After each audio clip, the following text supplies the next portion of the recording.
Hi, this is Gary from Southeast Texas. Today I'm going to be planting some fall tomatoes in zone 8B. You need to have your fall tomatoes in by August 1st from transplants. If you don't, they're going to be too late in the year for them to grow. The three best varieties to grow is Florida 91, Hossinator, or Homestead. Those three have what they call the heat set gene in them, and where they'll set in hotter temperatures. Now, I'm planting celebrities and lemon boys because that's what HEB had. So sometimes you can't, do the best. But the main thing on fall tomatoes here in Texas, you've got to get them in early because there's a short window in there that you can fit in fall tomatoes. And great roosters just having time today. But you have a small window to get them in because what happens is in the fall of the year it starts getting cooler and you have to have so many hours of heat for you to be able to ripen that fruit. What you'll do, you get this nice green fruit and they'll just sit there because the temperatures are mild. Usually you go on the other way in the spring, it's getting warmer, so they go ahead and ripen. In the fall they slow down, so try to get them in early. I know when I was in West Texas, they talked about cotton, planting cotton, and if the bulb hadn't produced a bloom by, I think, August 20th, it wasn't going to make it. You had like 50% chance of making it, a crop on it. So in everything, stuff slows down whenever it cools down. Other crops like the beans, peas, you can plant those on in August, even sometime in September, and the green beans even in first part of September, and still make a crop. But anyway, what I'm going to do today, we're going to just dig down. Now right now this is really dry, and that's why I got the drip system right beside it. Just dig your hole. It is really dry. I have not watered this here at all. I did put a little bit of Miracle-Gro in this. I'm also going to throw a little bit of, this is Micro-Life organic fertilizer.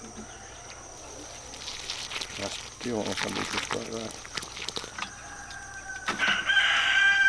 This is a celebrity. Got good roots to it, nothing's wrapping around or anything.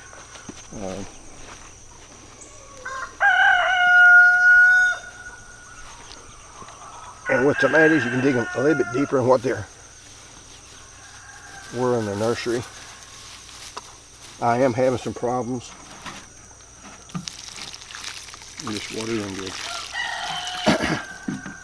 I'm having a problem with chickens because this was all nice and level and pretty.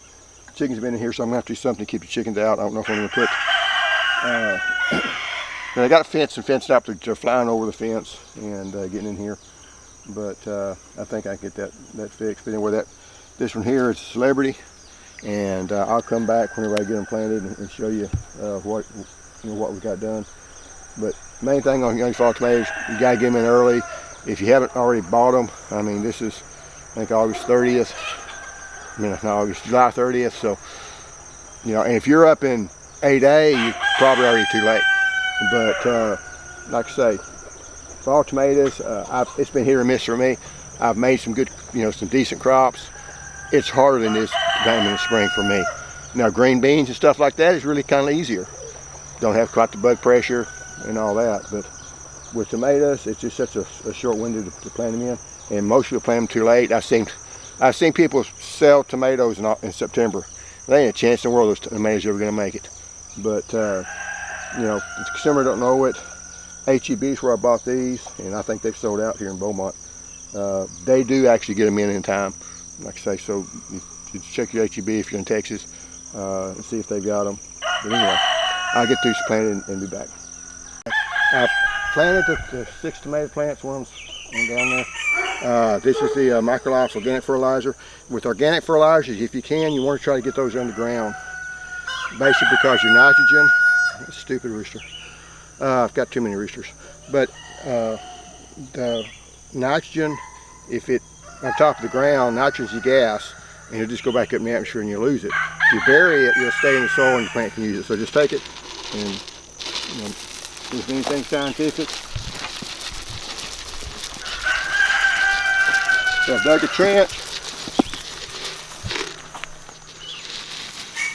You just give a little extra fertilizer to it for later on.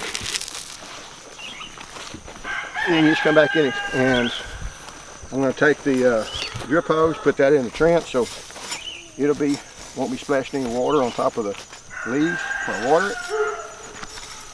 And I'm not going to do it there, it's already on the ground. And then just cover it back up. It's not going to go anywhere. I mean, I'm going to turn it. Well,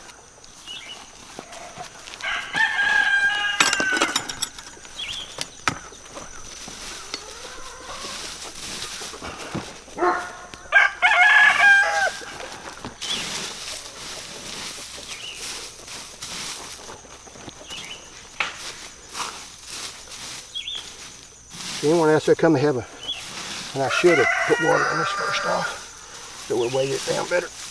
But I didn't. And try to keep your hand.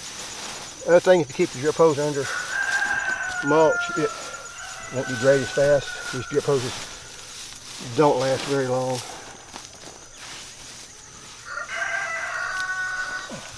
And now I turn the drip hose on. I'm going to put the cages on it, keep the chickens out. But anyway, that's planting them. It's not really hard, it's not rocket science. I do put a little bit of mercury roll in it to fertilize it, get it started. Because I'm not pure organic by any means. But I do use some organic stuff in it. Organic's not bad. It's just a little bit more costly sometimes. And your synthetics, just gotta make sure you don't overdo it. The plants actually can't tell the difference of whether or not that nitrogen molecule it's taken up is from organic or synthetic. But if you use organic, it does help the soil tilth, and it just makes the soil healthier. So, but anyway, that's planting the fall tomatoes. I'll keep you updates. Let's go. Thank you.